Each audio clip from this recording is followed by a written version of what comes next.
que eu estou fazendo, e lá na frente nós dois conseguimos ali, ó, ter um embate técnico com dois atletas em altíssimo nível que fizeram coisas completamente diferentes. Então isso depende muito de como que você trabalha, mas esse feeling técnico você só consegue com muita experiência, e essa experiência vem através desses outros treinadores. E eu fiz essa pergunta porque o conceito bíblico de disciplina, disciplina é a palavra mais falada no livro de Provérbios. É mesmo? É. Que é o livro da sabedoria, né? De Isaías. Não, de Salomão. Salomão. E o rei Salomão foi o cara mais rico e mais sábio que já existiu, segundo a Bíblia. Ele escreveu 3 livros na Bíblia, um deles se chama Provérbios, que é o livro da sabedoria. Ele fala muito, mas são muitos versos sobre disciplina e repreensão. É que o conceito bíblico de disciplina não é só fazer o que tem que ser feito, é você gostar de ser chamado a atenção. Esse é o conceito bíblico de disciplina. Então, fala assim, por exemplo, o homem que ama a disciplina alcançará a sabedoria. Ele não está falando com o homem que treina cedo. Está falando o cara que gosta de ser chamado a atenção pelas pessoas certas, ele vai alcançar a sabedoria. Disciplina na Bíblia também é usado na repreensão. É repreensão, é sinônimo. Sobre ser disciplinado, de sofrer a disciplina. Exatamente. Tanto que, por exemplo, tem versículo que diz assim, você tem que disciplinar seu filho, tá dizendo? Você tem que repreender seu filho. Então, eu não consigo, eu ensino isso no método Destiny, que eu ensino 12 princípios milenares. Um deles é o da repreensão, da disciplina. Não existe sucesso sem alguém te chamando a atenção. Nem no esporte, no futebol, nem nos negócios. Não tem como. Ninguém ganha dinheiro inspiracional. Do nada. Não, você modelou alguém te aconselhou, você teve um sócio, você teve pessoas que foram te ensinando. Ou seja, a vida é feita de repreensão. E quem a aceita das pessoas certas são as pessoas que vão prosperar mais rápido. Exato. Agora, qual a diferença de crítica e repreensão? É quem está falando, não é o quê. É quem. Se o cara está abaixo de você, o cara da internet, você nunca viu na vida, é o hater. O cara critica teu corpo, isso é uma crítica. O cara que está acima de você, o professor que você contratou, teu personal fala assim, mano, tá ruim isso aqui. Tem outro peso. Não é uma crítica, é uma repreensão. É uma disciplina. Exatamente, é a disciplina. Perfeito. Então, não é o quê, é quem está falando.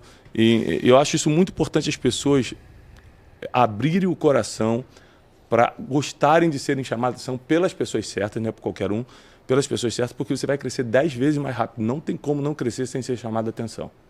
Vai, Wesley.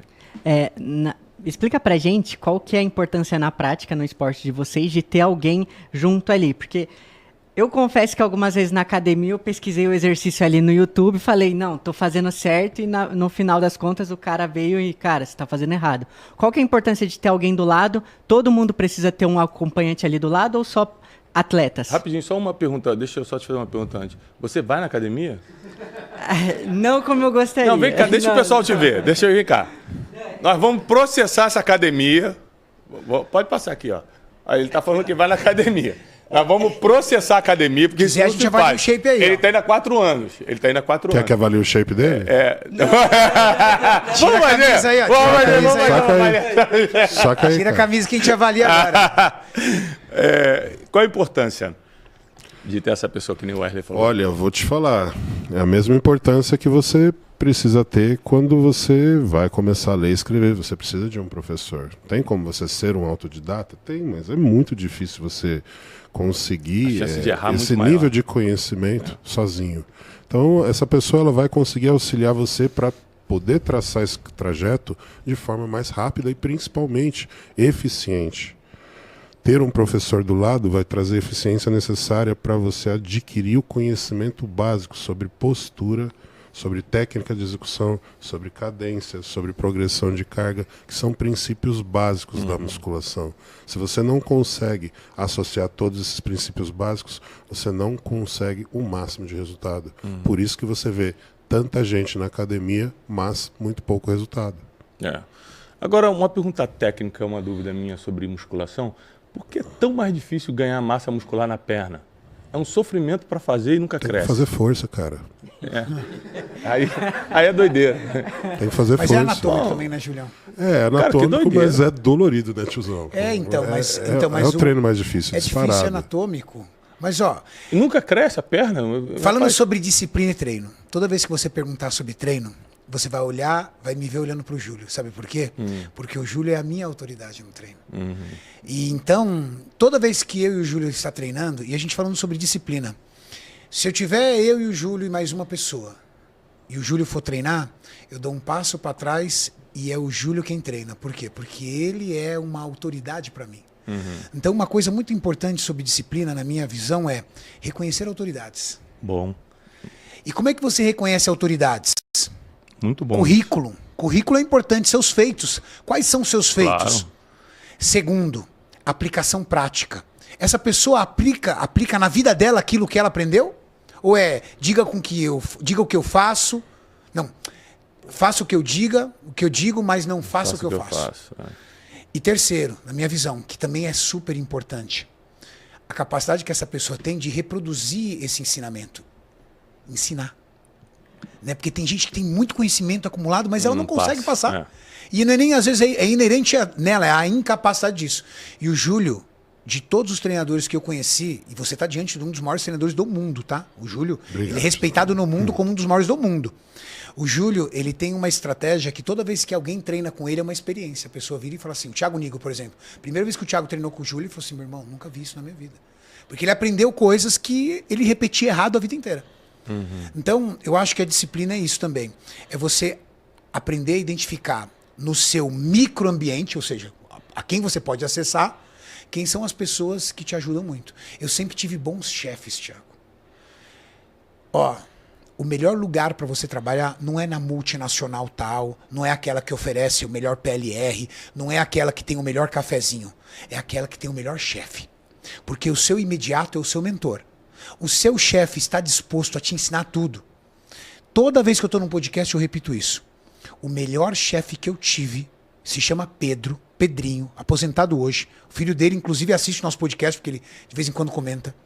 Ele tinha o 2º grau técnico em química, nunca fez faculdade. Mas ele tinha uma bagagem profissional enorme. E ele me ensinou tanto sobre processos, análises, instrumental, tudo, que o ensinamento dele, até o meu último dia, dentro da minha carreira na área química, eu usei. E era numa empresa de 40 funcionários. Foi o melhor chefe que eu tive. E eu trabalhei em 4 multinacionais. O lance é, o teu chefe, ele é um cara que está disposto a te ensinar, você está numa empresa incrível. Muito bom. Ó, levando esse gancho que o tiozão falou, o que é muito importante eu falar aqui para vocês? Quando nós começamos a trabalhar juntos, nós tínhamos um problema pessoal grave de quando nós começamos a trabalhar há 20 anos atrás. Sabe disso, né, Thiago? Praticamente. Nós tivemos um problema muito grave. Quando nós começamos a nossa vida, o Renatão que me levou para a área, né, da suplementação. Eu era um tosador, eu trabalhava com cães na área de veterinária. E o Renato já estava ali começando a ser um empresário. E eu fiz parte desse primeiro empreendimento do Renato, que era uma loja em Diadema.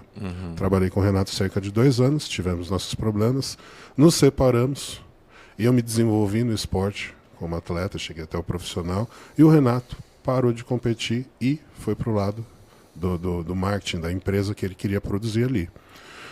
Depois de 17 ou 18 anos? 16. 16 anos nos reencontramos, ele na frente de uma empresa que era a concorrente principal da empresa que eu trabalhava.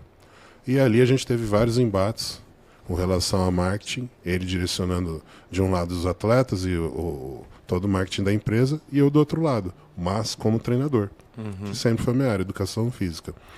Chegou um certo momento que o Renato saiu dessa empresa e a dona da minha empresa trouxe o Renato. E ela não sabia desses problemas que nós tínhamos. Eu não queria trabalhar com o Renato. E não, o Renato não tem problema nenhum trabalhar com ele. E até que no final, a Mariane, que era a nossa chefe na época, resolveu que nós íamos trabalhar junto e colocou eu para trabalhar com o Renato.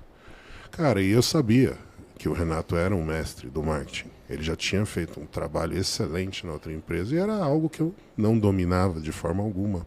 Nunca foi minha área. Então, quando o Renato entrou para a empresa, ele trouxe uma perspectiva totalmente diferente. Obviamente que eu, com meu ego, com a minha vaidade, no começo ali tive uns arranca-rabo com ele, mas no final eu falei, não, peraí. esse cara ele sabe coisas que eu não sei fazer. Se eu aprender com esse cara, eu vou me tornar uma pessoa melhor. Então, a partir dali, eu comecei a entender e a observar muito o que o Renato fazia. E a gente acabou se aproximando novamente, retomamos a amizade e hoje ele é meu sócio. Então, assim, da mesma forma que quando a gente fala em treinamento, ele leva em consideração toda essa experiência que eu tive dentro do esporte, eu uso essa experiência que ele teve da vida dele, do marketing, e também a mesma coisa. Quando a gente vai discutir o que nós vamos fazer dentro dos vídeos, como que nós vamos trabalhar, o Renato fala, eu abaixo a cabeça e falo, vamos lá então. Você está falando... E isso Pro perfil de atleta. E isso que você está falando é a prova de que a vontade de vencer tem que ser maior do que o orgulho. Isso. Cara, se você não tem vontade de vencer Meu maior maior do que o problema orgulho... sempre foi orgulho. O orgulho te paralisa. Você imagina Exato. quantos casamentos acabaram por orgulho, quantos atletas não finalizaram suas carreiras por orgulho, quantas pessoas não se reconciliaram, amigos que eram para voltar a ser amigos, porque... Sociedades. Sociedades acabaram por orgulho, né? Então, a vontade de vencer, pessoal, precisa ser maior do que o seu orgulho. Aliás, o orgulho, como eu sempre ensino nossos alunos, é o maior inimigo do ser humano. Quanto menos orgulho você tiver, mais chance de vencer você tem. Um assunto que eu quero abordar também, que está dentro disso, é que muita gente confia ou confia no talento ou reclama que não tem talento. Mas está provado que a disciplina... Trabalho duro vence talento. Ela vai superar o talento. Por exemplo, o Cristiano Ronaldo, ele não tem o talento do Messi para dar drible, do Neymar. Não é o mesmo. Ele não dá os mesmos dribles, ele não tem a mesma habilidade. Cara, o Ronaldinho Gaúcho, vocês viram o Ronaldinho Gaúcho jogando? Vocês lembram daquilo? Aquilo é um talento. Imagina ele ou o Ronaldo com a disciplina do Cristiano. O Ronaldinho Gaúcho, estou falando isso porque eu via nas entrevistas, né? As entrevistas ele dizendo, passava a madrugada na boate, levava a roupa do treino para a boate, no carro, saía da boate e ia pro treino. Romário. E o cara entrava no jogo e fazia 3 gols, cara. Os caras falavam que era pro Romário que ele ia se concentrar e falou, então não vou jogar. Exatamente. Não vou jogar. Tem uma história do Romário forte que ele fala o seguinte, ele queria voltar pro Carnaval do Rio de Janeiro, ele estava jogando, acho que era no Barcelona. Ele falou assim, cara, eu preciso pegar um avião e ir hoje pro Rio de Janeiro, começa o Carnaval. O cara falou, mano, hoje tem jogo. Ele falou, se eu fizer 3 gols no primeiro tempo, você me deixa eu pegar meu avião? O cara falou, eu duvido. Ele foi lá, entrou, fez 3 gols, pegou o avião no segundo tempo e voltou pro Brasil. Mas isso aí a gente está falando de um caso específico de talento, né? Super talento. Super talento, que são raros. Imagina se o cara tivesse disciplina também. São onde esses pessoas caras... especiais, talentos especiais. Aí você pega o Cristiano Ronaldo, que só na disciplina, cara, construiu uma carreira meteórica. Não, mas ele é talentoso também, cara. Não, mas eu estou dizendo que o talento dele é muito diferente de um Ronaldinho Gaúcho. Para domínio de bola. É um gênio.